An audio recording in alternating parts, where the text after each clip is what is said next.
Sa mundo ng social media, kung saan mabilis magbago ang trends at mga viral personalities, may mga tao talagang nag-iiwan ng marka sa puso ng netizens. Isa na rito si Joyjoy Witwit. Kilala si Joyjoy sa kanyang nakakaaliw na mga videos, kakaibang mga kanta, at natural na pagpapatawa na talagang kinaaliwan ng maraming Pilipino online.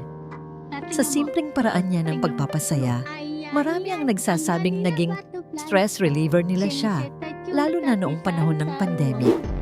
Pero ngayon, isang malungkot na balita ang gumulat sa social media matapos kumalat ang ulat tungkol sa umano'y pagpanaw ni Joyjoy Witwit.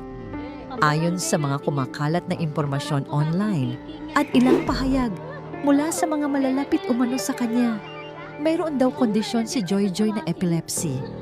Ayon pa sa mga ulat, madalas umano siyang inaatake nitong mga nakaraang araw dahil sa matinding init ng panahon. May ilang nagsasabing nagkaroon umano ng aksidente na lalong nagpalala sa kanyang kondisyon. Ngunit sa ngayon, patuloy pa ring hinihintay ng marami ang mas malinaw at opisyal na detalye kaugnay sa totoong nangyari. Sa social media, bumuhos agad ang pakikiramay mula sa kanyang mga supporters, content creators, at netizens na minsang napasaya ng kanyang mga videos. Marami ang nagbahagi ng kanilang memories tungkol kay Joyjoy. May ilan na nagsasabing kahit simpleng videos lang ang ginagawa niya, tunay daw ang saya na naibibigay nito sa mga manonood. Yung tipong kahit pagod ka na sa trabaho o problemado ka, mapapangiti ka pa rin sa kanyang content. Hindi rin maikakaila na naging bahagi siya ng online entertainment world dito sa Pilipinas. Madalas din siyang makita sa mga vlog ng ibang content creators tulad ni Daddy Frankie. Dahilan para lalo pa siyang makilala ng publiko. Habang lumalaganap ang balita tungkol sa kanyang umano'y pagpanaw, marami rin ang nananawagan ng tulong at dasal para sa kanyang pamilya sa gitna ng kanilang pagdadalamhati.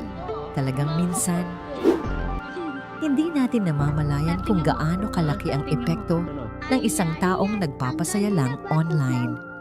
At sa likod ng mga tawanan at viral moments, may totoong tao ring may pinagdaraanan. Sa huli, maraming netizens ang nagsasabing hindi nila malilimutan si Joyjoy Witwit at ang simpleng saya na dinala nito sa social media. Mula sa mga kantang kinaadikan ng netizens, hanggang sa mga videos na naging bahagi ng araw-araw na entertainment ng marami, mananatili siya sa alaala ng kanyang mga taga-suporta. At ngayon, imbes na tawanan at kantahan ang maririnig online, dasal at pakikiramay naman ang ipinapaabot ng marami para kay Joyjoy Witwit. Rest in peace, Joyjoy!